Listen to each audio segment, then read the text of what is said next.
En 1939, l'Allemagne fait voler le Heinkel 178, le premier avion à réaction.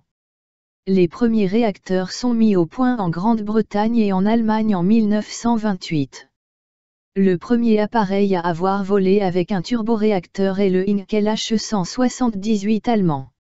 Il effectue à son vol initial le 27 août 1939, une semaine avant le déclenchement de la Seconde Guerre mondiale.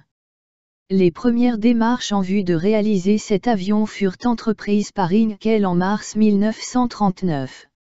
À cette époque, il avait engagé dans son usine l'ingénieur Hans Pabst von Oen, le père de la turbine à gaz, et son assistant, Max Hahn.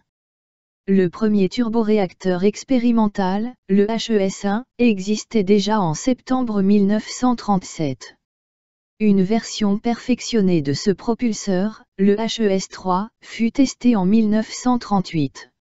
En 1939, les ingénieurs de chez Heinkel avaient décidé de réaliser une nouvelle version, le HES-3B, et de la monter sur un appareil spécial, le He-178.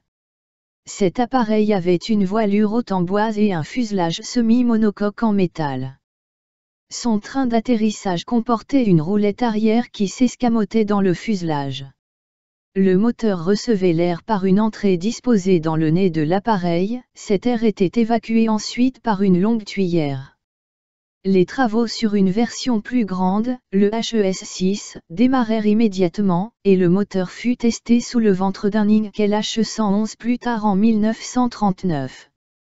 Le diamètre du moteur était toujours trop important pour directement substituer les moteurs HES-30 sur le chasseur He-280, et le concept fut abandonné en faveur d'un moteur plus compact, le HES-8, utilisant une solution à flux direct pour la combustion du mélange air-carburant.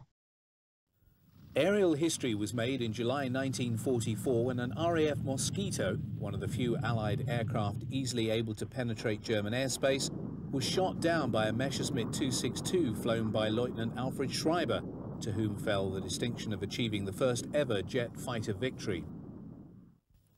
If the Me-262 represented the cutting edge of fighter technology in 1944, it was the consequence of early German interest in the use of jet propulsion for military aircraft.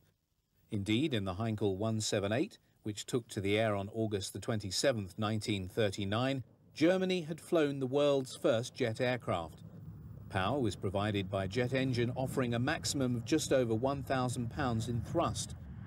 In itself, the 178 at this stage represented nothing more than a technical novelty, having no military use.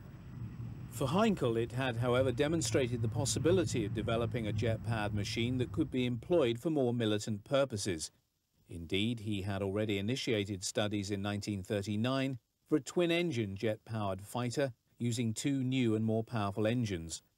The resultant HE-280 was, at the time of its first flight on April 2, 1941, undoubtedly the most advanced aircraft of its type in the world.